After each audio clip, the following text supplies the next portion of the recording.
Chapter 17 and 18 of A Boy Called Bat. Chapter 17, At the Clinic.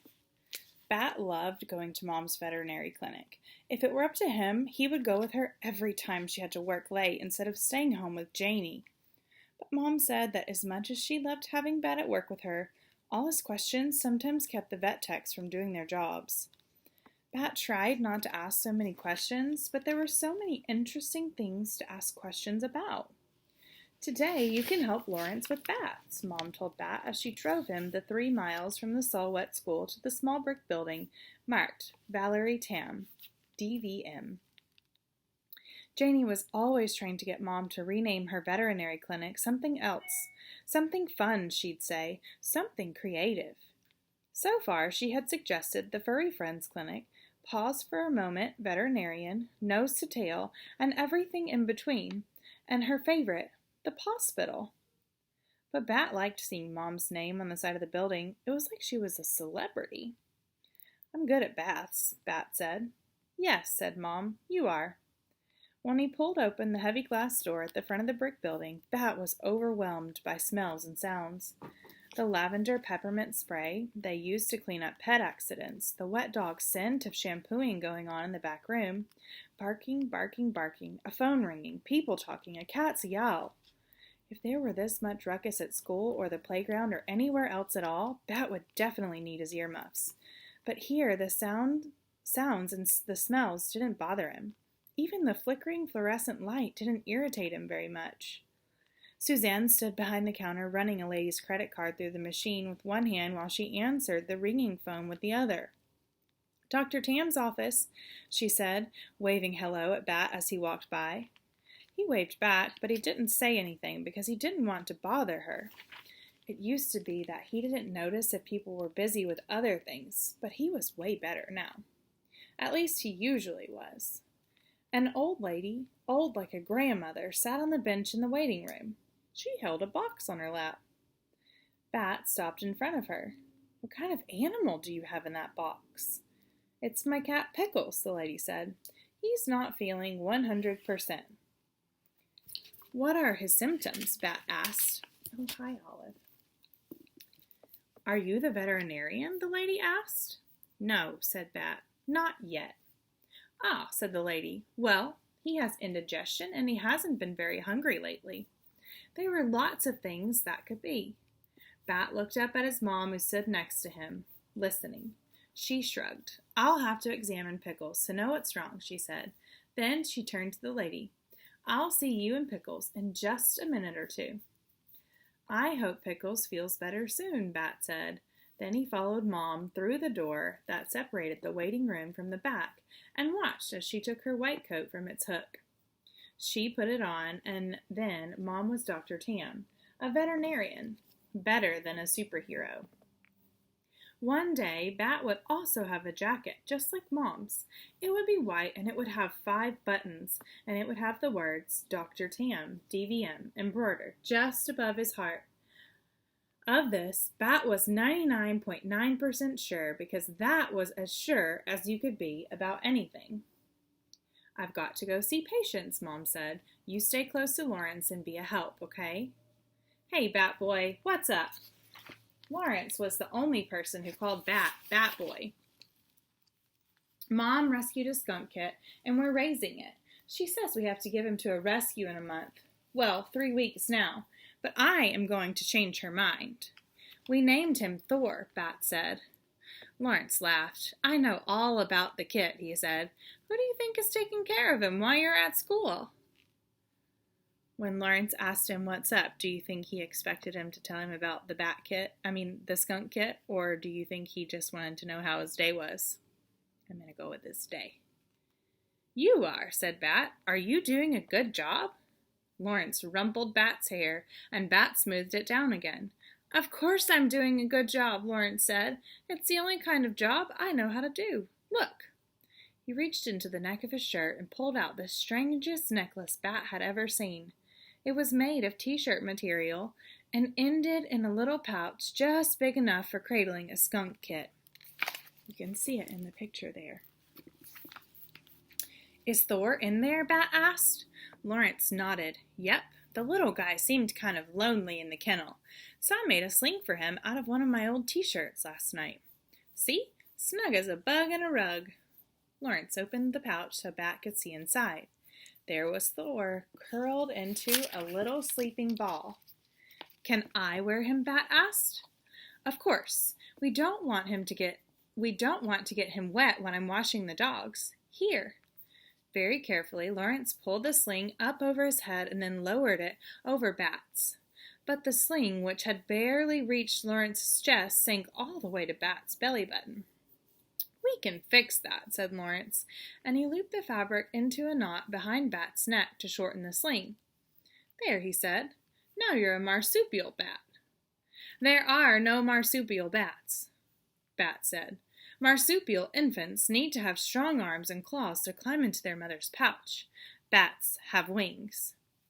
Bat peered into the pouch to see if Thor had been disturbed by the movement, but the kit was still fast asleep. "He's got more fur than he had this morning," Bat said. "I can see the black and white growing in." "They grow up so fast," Lawrence said. "You seem bigger than last time I saw you, too." "Not you," said Bat, closing up the pouch and tucking it into his shirt.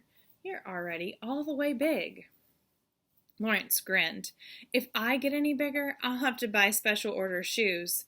I already wear the biggest size the shoe store sells." "Good thing you're too old to grow," Bat said. "Good thing indeed," said Lawrence. Then he said, "Thor is a great name, Bat. Did you come up with it?" "No," said Bat. "Janie did."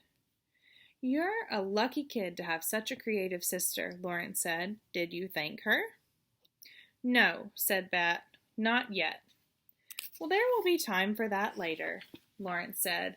"How about assisting me with some baths?" Usually, Bat would do just about anything to help Lawrence with baths, but now with Thor in the sling, curled up and asleep, "I don't know," Bat said. "Don't worry about the kit," Lawrence said. "You can wear an apron, and I'll do the soapy stuff." Lawrence draped a green apron around Bat's neck. Bat tried to make sure it wasn't pressing too tight against the sling as Lawrence tied the waist strap. "All good?" Lawrence asked. "I can't tell if Thor is still breathing," Bat said. "Maybe it's too tight." Lawrence untied the strap and Bat took off the apron. He pulled open the sling and peered inside. There was Thor, still tightly curled into a little ball. Woo! Still fast asleep. "He's okay," sighed Bat. Lawrence patted Bat's shoulder. "Maybe you can just keep me company today." "How does that sound, Bat Boy?" "Better," said Bat. "I can supervise." "Good idea," Lawrence said. "You can tell me when I use too much soap." "That's easy," said Bat, following Lawrence into the holding room where dogs waited in separate kennels for their bath. "You always use too much soap." Bat climbed up on a counter across from the big silver wash basin and watched as Lawrence bent down to open the far kennel. He scooped up a shaggy white poodle who didn't look very happy about what was about to happen. "You're okay, Jeff," Lawrence said. He was using his soothing voice, calm and deep. "Jeff is a funny name for a poodle," Bat said. "Well, Bat's a funny name for a kid," Lawrence answered, setting Jeff into the wash basin before smiling at Bat. Bat smiled back. Then Lawrence got to work, slipping Jeff's head into a restraint so he couldn't jump out of the tub, then turning on the faucet and running his hand under the water to check its temperature before he started spraying the dog. "That's a new restraint, isn't it?" Bat asked. "Good eye," said Lawrence. He shut off the water and began massaging shampoo into Jeff's curly pelt. "The other one was getting rusty, so I ordered this new model." "Is that a suction cup connecting it to the wall?" "It sure is," said Lawrence, "and a strong one, too." He grabbed a hold of the rope and tugged on it to show Bat how well it was connected to the wall. But with a loud pop, the suction cup came free. Uh-oh. Jeff didn't waste any time. With an excited yip, he scrambled over the lip of the wash basin and leaped to the ground, bubbles everywhere. He slipped and slid when he landed, his nails scraping across the linoleum floor. Lawrence reached to grab him, but Jeff was too fast. He scrambled toward the door. Bat pulled his legs up onto the counter and crossed them, one arm wrapping protectively around Thor in his sling. The air smelled like warm wet dog and strawberry shampoo. Lawrence's fingers were inches away from Jeff when his heel found a puddle of soapy water. One moment he was standing, and the next moment he was flat on his back. "Are you okay?" Bat asked. But he didn't climb down from his perch. His first priority was keeping the kit safe and dry. "I've been better," Lawrence groaned. Jeff, who had discovered that the door was closed tight, returned to peer down at Lawrence. He lowered his head and lovingly licked Lawrence's cheek with a long pink tongue. Chapter 18, Dinner Date. Maybe the best moment of the whole day was when Bat finally felt Thor rustling in the pouch that hung from around Bat's neck. Thor woke up from his nap just when Lawrence was finishing the last bath, which was for an inky spaniel named Webster. "Lawrence," Bat said, "Thor is waking up." Bat pulled open the sling and gently extracted the kit from it, holding Thor's warm, wiggly body up to his cheek. The kit's nose twitched as he snuffed around. "Baby wants his milk," Lawrence said, and together they fed him. If Bat had his way, he would wear Thor in the sling all the time, but Mom made him take it off at bath time and bedtime. She was willing to compromise at dinner. "Really, Bat, don't you think Thor would be more comfortable in his enclosure?" Mom said, as she served out 3 platefuls of spaghetti and meatballs. "No," said Bat, "I really don't."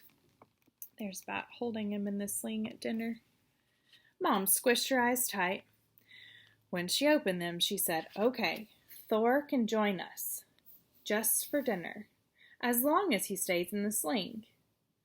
"I'll bet when he's older, though, Thor will love spaghetti and meatballs," Bat said happily, twirling a messy forkful of noodles. "Skunks eat everything, you know. They're omnivores.